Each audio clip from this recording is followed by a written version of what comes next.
নমস্কার, পরীক্ষা স্পেশালে আপনাদের সকলকে স্বাগত। আজ পরীক্ষা স্পেশালে কথা হবে দ্বিতীয় ভাষা ইংরেজি নিয়ে। ইংরেজি নিয়ে কথা বলার জন্য স্টুডিওতে উপস্থিত আছেন দুই বিশেষজ্ঞ। অভিজিৎ দাশগুপ্ত, প্রধান শিক্ষক, নারায়ণপুর হাই স্কুল, এবং সঙ্গে রয়েছেন ময়ূরী দাস, সহকারী শিক্ষিকা, সাউথ সাবারবান মেইন, ভবানীপুর থেকে এসেছেন। আপনাদের দুজনকেই স্বাগত। নমস্কার। বলছি, আজকে তো আমরা একটুখানি দ্বিতীয় ভাষা, দ্বিতীয় দিন, সেই বিষয়ে আসবো। প্রথমে একটু জিজ্ঞেস করবো যে ইংরাজি যে পরীক্ষা হবে কত নম্বরের হবে এবং কিরকম ডিভিশন থাকবে, একটু যদি সহজ করে শিক্ষার্থীদের আরেকবার মনে করিয়ে দেন। দেখুন, প্রত্যেক সাবজেক্টের মতো ইংলিশেও 90 নম্বরের লিখিত পরীক্ষা, 10 নম্বর আইএফই আছে, সেটা স্কুলই নেয়। আমরা জানি ব্রড যদি আমরা অ্যাসপেক্ট ধরি তাহলে সিন অ্যাসপেক্ট আছে 20 নম্বর, আনসিন 20, গ্রামার অ্যান্ড ভোকাবুলারি 20 এবং রাইটিং 30 নম্বর আছে, যদি এটা ব্রড অ্যাসপেক্টে যাই। হ্যাঁ, এবার এরও আবার কিছু সাব ইউনিট ভাগ আছে, আসবো আমরা একটা একটা করে, সেটা আসবো। তাহলে এটা হচ্ছে আমি ব্রড অ্যাসপেক্টে বলে দিলাম আমরা। আচ্ছা, এই ভাগের ভিতরে এবার প্যাটার্ন, যদি আমি মার্কসের প্যাটার্ন ধরি তাহলে কিরকম মার্কসের প্যাটার্ন থাকে? এই যে 20 বলছেন, 30 বলছেন, এগুলো বলছেন, এখানে ধরুন একটু মানে ডাইলেমার মধ্যে আছে ছাত্ররা। আচ্ছা, কিরকম ডাইলেমার মধ্যে আছে আমি বলে দিই। এমসিকিউ ফিক্সড, মানে যদি আমি সিন ধরি তাহলে 5 নম্বরের এমসিকিউ ফিক্সড, 1 নম্বর করে। S A Q fixed, S A Q মানে কমপ্লিট দ্য ফলোইং সেন্টেন্স, এটাও ফিক্সড, 1x3। এবার যে 4 নম্বর আছে প্রোজ পার্টে, সেখান থেকে 3 ধরনের কোশ্চেন এতদিন পর্যন্ত এসেছে। আরও যে আইটেম আসবে না এমন কোনো কথা নেই, যেমন স্টেটমেন্ট রিজন হতে পারে, ট্রু ফলস আসতে পারে, কোশ্চেন অ্যান্সার আসতে পারে। সুতরাং এটা সব কিছুই ছাত্রছাত্রীদের প্র্যাকটিস করে যেতে হবে, কোনটা আসবে এখনো ঠিক নেই। যদি পোয়েমের দেন, পোয়েম 8 নম্বর আছে, সেখানে একদম স্পেসিফিক্যালি ফিক্সড করা আছে এমসিকিউ 4 এবং শর্ট অ্যান্সার এসএ কিউ সেটাও 4, 2 নম্বর করে থাকবে। আনসিন প্যাসেজে একদম স্পেসিফিক্যালি ফিক্সড করা আছে এমসিকিউ 6, এসএ কিউ 2x4, এখানে একটু বলার আছে, পরে আমরা বলবো বিস্তারিত আলোচনায়। এবং true false with supporting statement এখানেও 6, মানে 6, 8, 6 আছে। আচ্ছা, এখানে একটা জিনিস আমার মনে হচ্ছে যে এই যে ট্রু ফলস বা মাল্টিপল চয়েস, এগুলো লেখার ক্ষেত্রে কি ফরম্যাট ফলো করা উচিত, এটাও যদি একটুখানি আপনিও বলেন। ট্রু ফলসের যেটা সব থেকে বাচ্চাদের সমস্যা হয় সেটা হচ্ছে সাপোর্টিং স্টেটমেন্টটা কোড করা। সাপোর্টিং স্টেটমেন্ট কোড করতে গিয়ে খাতা দেখার অভিজ্ঞতা থেকে বলছি, ওরা ভাবে ওদেরকে প্যারাফ্রেজিং করতে হবে, মানে যেটা সিন বা আনসিনে দেওয়া রয়েছে সেটার থেকে নিজের ভাষায় লিখতে হবে। এটা কিন্তু একদমই নয়, এটা তোমরা মাথা থেকে একদমই ডিলিট করে দাও যে তোমাদেরকে নিজের থেকে কিছু লিখতে হবে। You have to quote exactly from the given passage, whether it is unseen or seen. এটা একটা বিরাট একটা, আমি খাতা দেখার অভিজ্ঞতা থেকে বলছি, এটা আমি দেখেছি 15 বছর ধরে এটা হয়। আরেকটা জিনিস যেটা হয় সেটা হচ্ছে ওরা টি আর এফটা লেখার ক্ষেত্রে একটু দুষ্টুমি করে, সেটা করো না। মানে টি লিখে এফ না টি বোঝা যায় না, সেই ক্ষেত্রে কিন্তু মার্কসটা অনেক সময় মানে কাটা হয়ে যায়, সেটা করা যাবে না। আচ্ছা, আর স্টেটমেন্টটা একটু ভালো করে পড়লে খুব সহজ আসে, মানে এমন কিছু কঠিন নয়, মানে আর ওটা খুব স্কোরিং। যারা আমরা একটু দুর্বল, একটু ভয় পাই ইংরেজি বিষয়টিকে, তাদের জন্য এটা খুব স্কোরিং জায়গা। আর এমসিকিউটা আমি একটা ট্রেন্ড দেখছি, যেটা ওই তোমাদের যতগুলো টেক্সট আছে তার ফ্যাকচুয়াল কোয়েশ্চেন তো ঠিকই আছে, অপশন দেখবে, ওরা যেটা করে অপশনের মানেগুলো অনেক সময় বুঝতে পারে না। ওয়ার্ড মিনিং এর একটা ট্রেন্ড আসছে, প্রত্যেকটা চ্যাপ্টারের শেষে যে ওয়ার্ড মিনিং গুলো আছে ওগুলো একটু ভালো করে যেন দেখে যায়। আচ্ছা, এবার এই ক্ষেত্রে আসবো স্যার। এবার আরেকটু ডিটেলসে যদি আমি কোয়েশ্চেনের ডিটেলসে ধারাবাহিকতায় যাই, তাহলে এগুলো গেল একটা এমসিকিউ, ট্রু ফলস, এগুলো আর কি টাইপের কোয়েশ্চেন? ওই ম্যাডাম যেটা বললেন ঠিকই বলেছেন, কিন্তু দুটো সমস্যা হয় ছাত্রদের।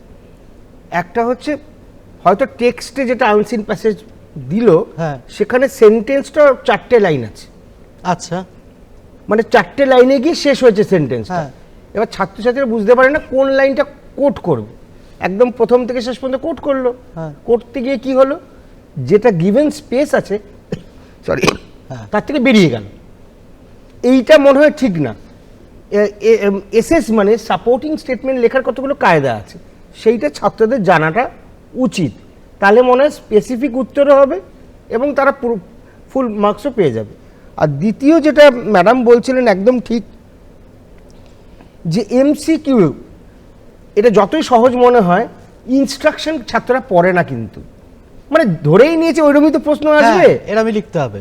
এবার সিন এবং প্যাসেজের এমসিকিউ কিন্তু অ্যান্সারটা লিখতে হয়, আনসিনে বক্সে ক্লিক করতে হয়, টিক দিতে হয়। ছাত্ররা দুরকম ভুল করে, ভুল আমি বলবো না, দুটোই করে, অ্যান্সারও ঠিক দিল, বক্সেও টিক দিল। আচ্ছা, এতে কি হয়, যদি মিসম্যাচ হয় নাম্বার পাবে না, নাম্বার কিন্তু একটাও নম্বর পাবে না। আচ্ছা, ট্রু ফলসের ক্ষেত্রে ম্যাডাম যেটা একদম ঠিক রাইটলি পয়েন্ট আউট করলেন, টিআরএফ যদি ভুল মানে পরীক্ষক না বোঝেন তাহলে কিন্তু সাপোর্টিং স্টেটমেন্টে একটি নম্বরও পাবে না। এটা তোমরা জানো ছাত্ররা, যে টি আর এন অ্যান্ড এফটাকে আগে রাইট করতে হবে, তবেই কিন্তু সাপোর্টিং স্টেটমেন্টে নাম্বার পাবে। টিএফ ভুল হয়ে গেলে সাপোর্টিং স্টেটমেন্ট রাইট হলো, কোনো নাম্বার নেই।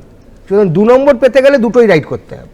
আচ্ছা, এবার এর সঙ্গে সঙ্গে আর একটা জিনিস আমি জানবো, যে যখন শর্ট কোয়েশ্চেনের আনসার লিখবে, সেই আনসারগুলো যখন লিখবে তখন লেখার সময় কি কি পয়েন্টগুলো তারা মাথায় রাখবে? পোয়েমের ক্ষেত্রে আমি যদি বলি, সাপোজ ফেবেল বা মাই ওন ট্রু ফ্যামিলি, যেটা ওদের সিলেবাসে আছে, ওদের যেটা সমস্যা হয়, লাস্ট 4-5 বছর যদি আমি ট্রেন্ড দেখি, কোয়েশ্চেন আনসার এসছে ট্রু ফলসের পরে, তো ওরা না পোয়েমের আনসারটা খুব একটা গুছিয়ে লিখতে পারে না। তো এখন তো বেশি দিন বাকি নেই, আমার সাজেশন হচ্ছে যে এক্সারসাইজে যে কোয়েশ্চেনগুলো আছে ওটা রেডি করে যাও, যারা আমরা একটু লিখতে পারি না, ওখানে বসে ফ্রেম করতে পারবো না, কোয়েশ্চেনটা করা যায়, কারণ প্যাসেজটা বা পোয়েমটা দেওয়া থাকে, কম্পোজিট পেপার তো দেওয়া থাকে, আর যেহেতু কম্প্রিহেনশন, যদি আমরা না পারি, আমরা কনফিডেন্ট যদি না হই যে আমি ওখানে বসে পোয়েমের আনসারটা রিফ্রেশ করতে পাচ্ছি না, তাহলে এই কটা দিনে অ্যাটলিস্ট 4টে তো মাত্র পোয়েম আছে,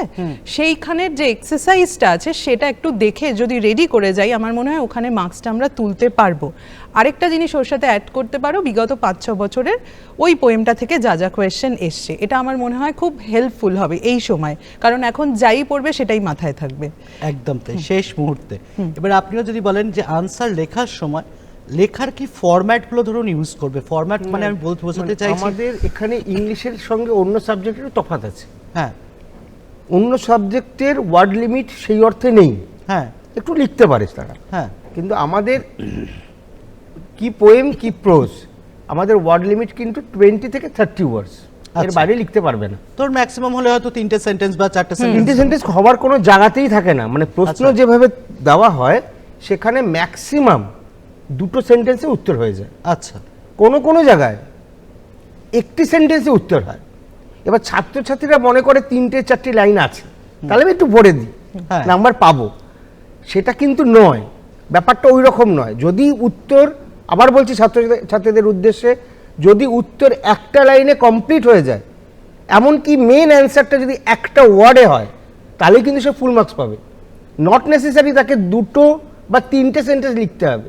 এবং এটা লিখতে গিয়ে কি হয়, পরীক্ষক কিন্তু ফুল মার্কস নাও দিতে পারে। আমাদের সিস্টেমে ইংলিশে কিন্তু হাফ দেওয়ার সিস্টেম নেই।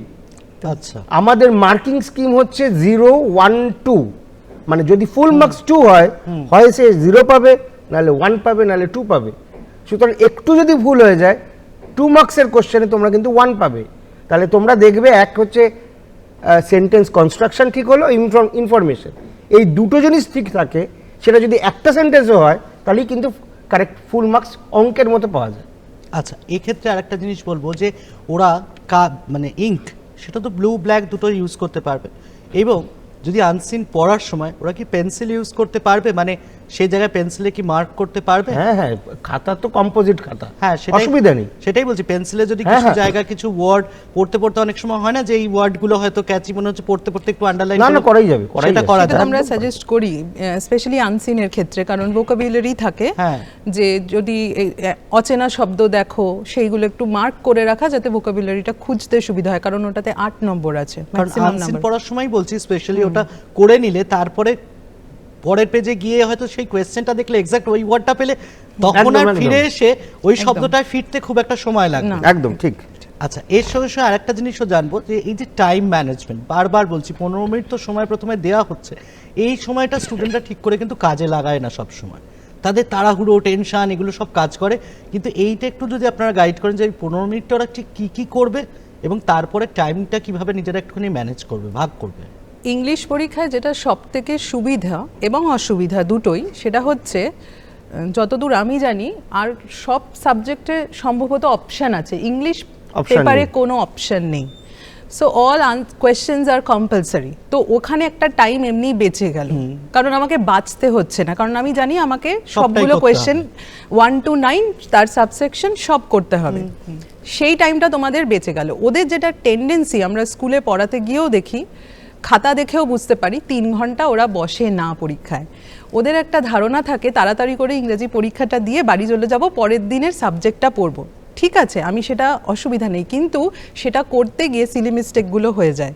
তাই আমি সাজেস্ট করব 3 ঘন্টা 15 মিনিট যেন ওরা পুরো ইউটিলাইজ করে, যদি ফুল পেপার 2.5 ঘন্টায় হয়েও যায়, বাকি আধ ঘন্টা ওই বন্ধুরা বেরিয়ে যাচ্ছে বলে যেন হল থেকে বেরিয়ে না যায়, ওটা একটু Revisionটা দেখতে যেন হবে, দেয়। একদম করতে হবে। ওইটা কিন্তু খুব মেজর না, ঠিকই বলেছেন। একটা ক্রাইটেরিয়া আমার বলে মনে হয়। এবং এই যে প্রথম 15 মিনিট সেটা যেন তারা মাইনরলি কোয়েশ্চেন পেপারটা পড়ে। হ্যাঁ, কারণ অপশন আমি ওই যে বললাম আপনাকে যে ইংলিশ জানি এটা করতে হবে, হ্যাঁ। ফলে ওই যে একটা প্রিসেট মাইন্ডে নিয়ে ছাত্র চলে যায়, প্রশ্ন পেয়েই কিন্তু ঠিক লিখতে করতে শুরু শুরু, করে, ইনস্ট্রাকশনটা দ্বিতীয়বার পড়ে না, কারণ ইনস্ট্রাকশনটাতে জানে কি আসবে। ফলে কি হলো, প্রথম কথা ইংলিশে টাইম ম্যানেজমেন্টে কোনো ব্যাপারই নেই, ম্যাডাম যেটা বললেন ঠিকই। সেকেন্ড, যারা ভালো ছেলে তারা 2 ঘন্টা 15-20 মিনিটে শেষ করে শেষ শেষ করে করে দেয়। দেয়। এবার করতে গিয়ে দেখুন ইংলিশে 100 পাওয়া যায়, একটা যদি ডেটা বলেন আপনি ডেটাও দিতে পারি, 76 জন 100-তে 100 পেয়েছে আচ্ছা, গত বছর কত বছর, তো 100-100 পেলো কি করে? তাহলে সেই জায়গাটাকে তো তাকে নিয়ে যেতে হবে, যে এই যে তফাৎটা হয়ে যাচ্ছে 5 নম্বরে, সেইটা যাতে না হয় তার জন্য যেটা ম্যাডাম দিলেন, একটু আরেকটু যদি খাতাটা সে একটু রিচেক করে 2-3 বার করে, তাহলে 2-1টা ভুল বেরিয়ে যেতে পারে। আচ্ছা, আর একটা জিনিস এখানে জানার যে এই মাল্টিপল চয়েস যখন ট্রু ফলস বা এই জাতীয় মাল্টিপল আনসার যখন আছে, সেখানে যদি বাই চান্স মনে হয় কারো ভুল হয়ে গেছে, সে কি ওটা পেন থ্রু করে যদি চেঞ্জ করতে হয়, চেঞ্জ করার হ্যাঁ, অপশন হ্যাঁ, আছে? হ্যাঁ, সেটা হ্যাঁ। অসুবিধা নেই। সেটা কি অনেক সময় হয় ওরা খুব হিজিবিজি করে ওটাকে মানে ব্লক করে আবার পাশে লেখে, সেটা না করে যদি শুধু পেন থ্রু Neatly, করে হ্যাঁ। পাশে স্পষ্ট করে যেটা চাইছে সেটা লেখে, তাহলে একদম কিভাবে করবে? একদম, এটা তো কোনো অসুবিধা নেই, অসুবিধা নেই। না, আচ্ছা, না। এবার আমাদের আলোচনার সময় অনেকটা আমরা এগিয়ে আসছি, একটু যদি আমাদের রাইটিং পার্টের দিকে আমরা আসি, সেদিকে যদি আপনারা একটু আলোকপাত করেন।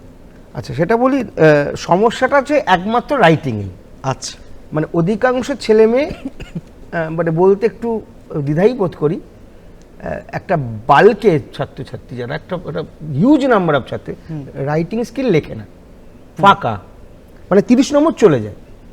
এখন দেখো 3টে জিনিস তোমাদের করতে হবে। এক, যারা একটু কাঁচা, মানে কাঁচা সেই অর্থে তোমরা পারো না, ওটা ছাড়বে না। আমাদের প্রত্যেকটা রাইটিংয়ের কিছু হিন্টস দেওয়া থাকে, ভালো ছাত্রছাত্রীদেরও বলছি, হিন্টসের বাইরে গিয়ে এক্সট্রা পয়েন্ট অ্যাড করার কোনো মানে হয় না, কেন তার জন্য এক্সট্রা মার্কস ক্যারি করে না। প্রত্যেকটা হিন্টস একটা করে মার্কস ক্যারি করে। সুতরাং তোমরা যদি সিম্পল সেন্টেন্সে সেই হিন্টসগুলোকে একটা কমপ্লিট সেন্টেন্সে লেখো, তাহলেই মনে হয় 70-80% নাম্বার পেয়ে যাবে। এর সঙ্গে আমাদের কিছু কিছু জিনিস থাকে যেটা ম্যাডাম বলবেন, যেমন অর্গানাইজেশন, ফরম্যাট মানে ফর্ম, এতে নাম্বার ভাগ করা থাকে, সেইটা যদি ঠিক করে লেখো এবং সাবজেক্টটা যদি ঠিক হয়, তাহলে তোমরা ফর্মেও যেমন নাম্বার পেলে, কন্টেন্টও কিছু নাম্বার পেলে, তাহলে একদম সাদা না খাটা attend করার থেকে কিছু অনেক নম্বর better। তো পাওয়া যাবে। একদম। সুতরাং এইটা আমার মনে হয় তোমরা মাথায় রাখো, চিন্তা করো না, যেটুকুনি পারবে সেটা নিয়ে এগিয়ে যাও, তাতে তোমাদেরও ভালো, পরীক্ষক যে দেখছেন তারও তারও ভালো সাদা লাগে। খাটা দেখতে একটু মনে হয় অস্বস্তি হয় যে- অস্বস্তি হয়।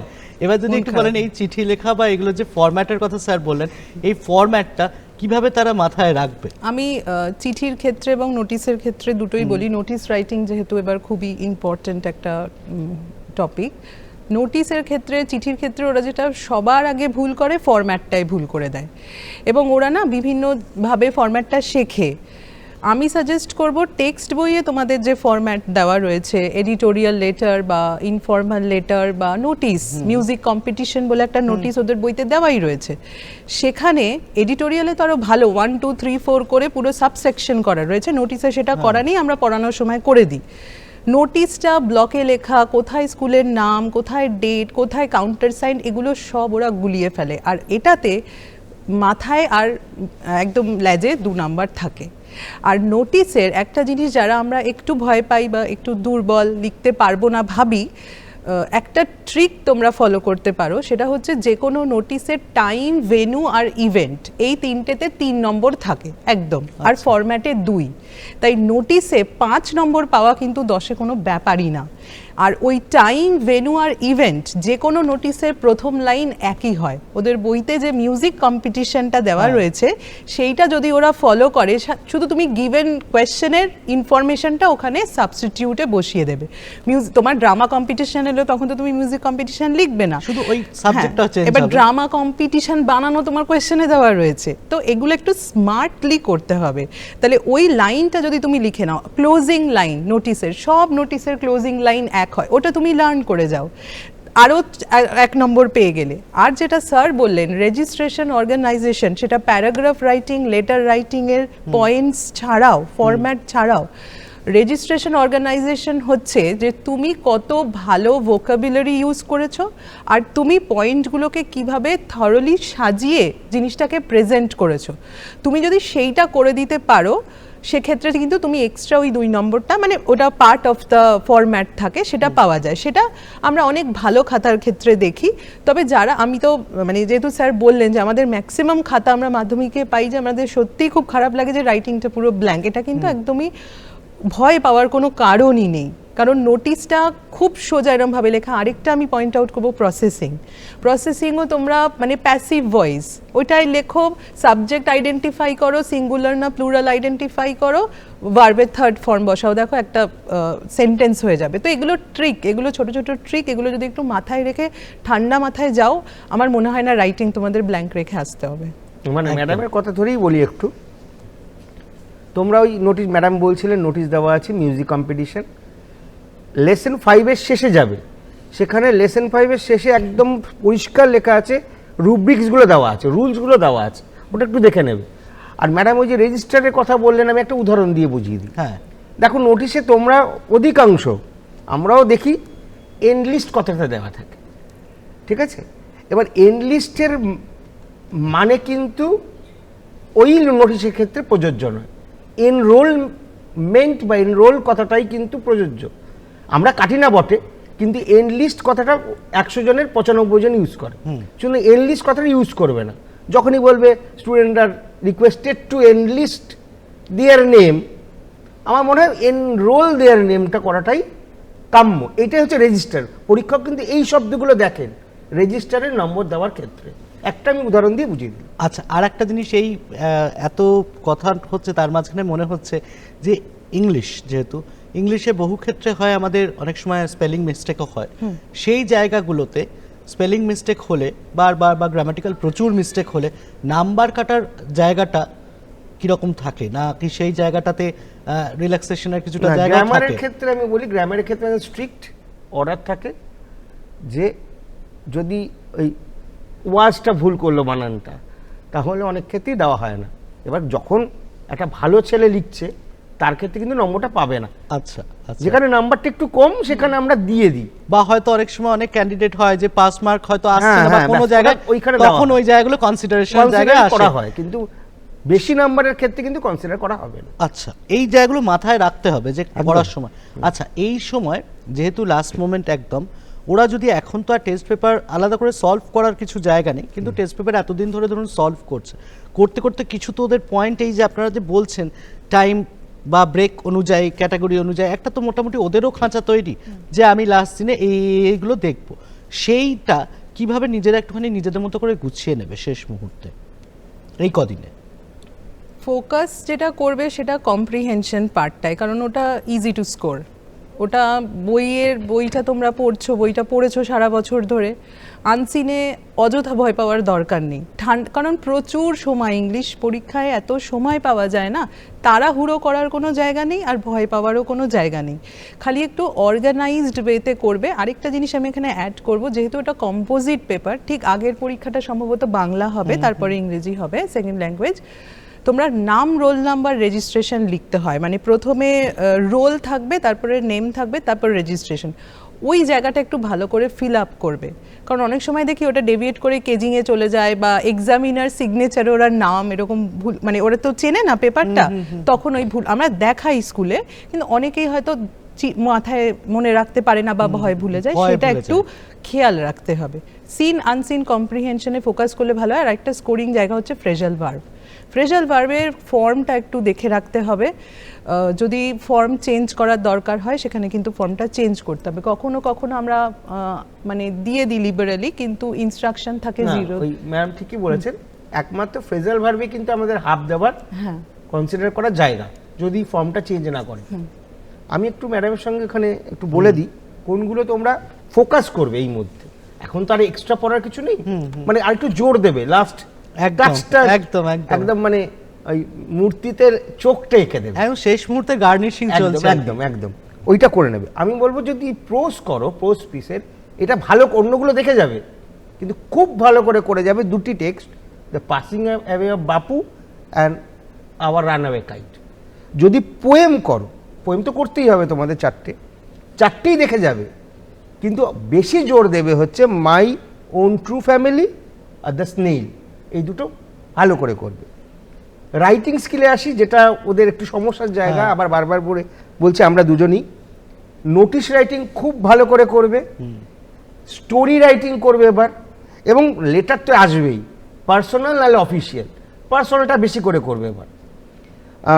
প্রসেস রাইটিং ম্যাডাম বললেন, প্যাসেজ রাইটিং ইম্পর্টেন্ট, এবং বায়োগ্রাফি রাইটিংয়ের স্কিমে এইগুলো তোমরা একটু দেখে যাবে, ওর স্কিমা বা স্ট্রাকচারটা যাতে একদম ছেড়ে না আসতে হয়, আবার বারবার বলছি। একদম। গ্রামারের ক্ষেত্রে তোমরা জানো যে narration change, voice change, do as directed থাকে, সেখানে একটা নো সুনার দিয়ে একটা সেন্টেন্স কনস্ট্রাকশন অল্টারনেটিভ ইয়ারেই আসে, প্রায় অল্টারনেটিভকে বারবারই আসে, তাহলে নো সুনার দিয়ে সেন্টেন্সটা চেঞ্জ, এইগুলো তোমরা করবে। ডিগ্রি চেঞ্জ করবে, এটা করবে।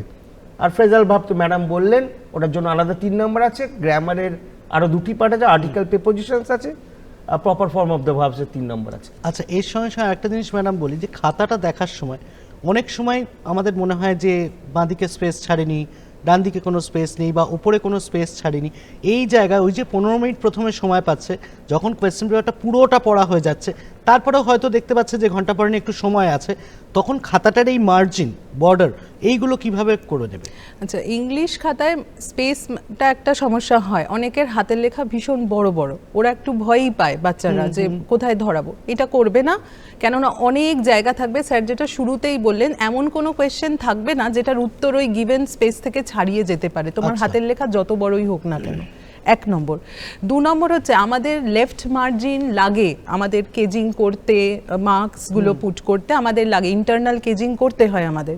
তো তুমি যদি পুরো স্ক্রিপ্টটাই ভরিয়ে দাও খাতাতে লিখে, তাহলে এক্সামিনারদের জন্য খুব প্রবলেম্যাটিক হয়ে যায়। এটা একটু সাবধানে করবে। রাইটিংয়ের জন্য বলি, সাফিসিয়েন্ট স্পেস থাকে। অনেক সময় দেখি অনেক ভালো ভালো ছেলেরাও এক্সট্রা পেপার নেয়, সেটাতে অসুবিধা নেই, কিন্তু আমি সাজেস্ট করব 100টা ওয়ার্ড বা 120টা ওয়ার্ডে লিখতে হয়। 10টা কি 12টা সেন্টেন্স, 1.5 পাতা কি 2 পাতা এরকম স্পেস থাকে, অনেক স্পেস, অনেক চওড়া খাতা। তাই মার্জিনটা একটু তোমরা ছেড়ে রাখবে, একটু কম্পোজিট ওয়েতে লেখার চেষ্টা করবে, যাতে জিনিসটা নিট অ্যান্ড ক্লিন হয়, কারণ ইমপ্রেশন ম্যাটার্স আ লট। তুমি খাতাটা কিভাবে প্রেজেন্ট করছো সেটা অনেক ম্যাটার করে। আচ্ছা, এই রাইটিংগুলো লেখার ক্ষেত্রে, লেটার হোক বা বায়োগ্রাফি যাই হোক, সেখানে প্যারাগ্রাফ আলাদা আলাদা করলে করা যেতে পারে? না না না, একদম স্পেসিফিক বলা থাকে যে 1 প্যারাগ্রাফই লিখবে। আচ্ছা, একটা সমস্যা হয়েছিল কয়েক বছর, মাধ্যমিকে লেটার রাইটিং এ পয়েন্টস দেওয়া ছিল না। আচ্ছা, সেই ক্ষেত্রে বলবো ধরেই নেবে একদম তোমরা যে কন্টেন্ট, মেন বডি যেটা, সেটাইতে কিন্তু বাল্ক নাম্বারটা থাকবে। আচ্ছা, মানে তুমি যদি 10 থাকো, তাহলে ওখানে 6 নম্বর দেওয়া থাকবে, ওটা ধরেই এগোবে। যদি পয়েন্টস দেওয়া না থাকে প্রশ্নপত্রে, কারণ আমাদের স্ট্রাকচার রাইটিং তো অনেক সময় এটাকে ব্রেক করে দেয়। যেমন গত বছর মানে 25-এ দিয়েছিল, তার 2 বছর আগে দেওয়া হয়নি। বুঝতে ফলে পেরেছি। তাহলে ঘাবড়ে যাবে না, তাহলে কন্টেন্টটা মনে রাখবে, যেটা বডি লিখতে হবে তাতে 6 নম্বর ধরে এগোবে তোমরা, তাহলে সেটা তোমাদের ক্লিয়ার হয়ে যাবে। একদম, আমরা আলোচনার একেবারে শেষ প্রসঙ্গে চলে এসেছি, আর আমাদের আলোচনার সময় খুব একটা নেই। যারা দ্বিতীয় পত্রের ইংরাজির পরীক্ষা দিতে যাচ্ছে তাদের উদ্দেশ্যে আপনাদের শুভেচ্ছা বার্তা। ভয় একদম পাবে না, শান্ত মাথায় পরীক্ষা দিতে যাবে, সুস্থ থাকবে, খাওয়া দাওয়াই নিয়মিত ঠিক করে করবে, রেস্ট নেবে, বেশি রাত জেগে পরীক্ষার জন্য পড়ার কোনো দরকার নেই, সারাদিন ভাগ করে নাও, সেই অনুযায়ী পড়ো। আশা করি তোমাদের সকলের পরীক্ষা খুব ভালো হোক, আমার শুভেচ্ছা রইল। আমি বলবো 3টে জিনিস দেখো, তোমরা যদি করতে পারো নাম্বার অঙ্কের মতো উঠবে। 1, রাইটিং স্কিল বেশি লিখতে যেও না, কারণ 100 ওয়ার্ডস প্লাস মাইনাস 10-15 ঠিক আছে, কিন্তু 2 পাতা দিয়েছে মানে 2 পাতাই লিখতে হবে এমন কোনো কথা নেই, তাহলে এক্সপ্রেশনটা নষ্ট হয়ে যায়। দ্বিতীয় হচ্ছে পরিষ্কার করবে, খাতাটা পরিষ্কার রাখবে, যেহেতু এটা কম্পোজিট পেপার, অনেক সময় একটা ভুল লিখে কেটে আরেকটা পেপার নিচ্ছে, এইটা করো না, আগেই ঠিক করে নাও, কোনো প্রচুর সময়। আর থার্ড হচ্ছে বলবো যে এখানে আগে পরের তো কোনো ব্যাপার নেই, যেহেতু কম্পোজিট পেপার, তোমরা যে কোনো কোশ্চেন যেটা তুমি কনফিডেন্ট এনাফ সেটা দিয়ে শুরু করতে পারো, শেষ করতে পারো। আনসিন প্যাসেজের জন্য বলবো একটাই জিনিস, যে বারবার করে টেক্সটটা পড়ো, যে শব্দগুলো তোমরা জানো না আন্ডারলাইন করো, পেন্সিল স্যার যেটা বললেন। আর এটা লাগবে হচ্ছে তোমার ভোকাবুলারিতে, এবং ভোকাবুলারিতে একটা আমি ট্রিক্স বলে দিই, সাধারণত ওয়ার্ডগুলো পরপরই সাজানো থাকে, অনেক পরপরই অনেক দেওয়া থাকে। ধন্যবাদ স্যার এবং ম্যাডাম, আপনাদের দুজনকেই এত সুন্দরভাবে বিষয়টা তুলে ধরার জন্য। পরীক্ষা স্পেশাল এইভাবেই সকলের সঙ্গে থাকুক, সঙ্গে রাখতেই হবে কলকাতা দূরদর্শন।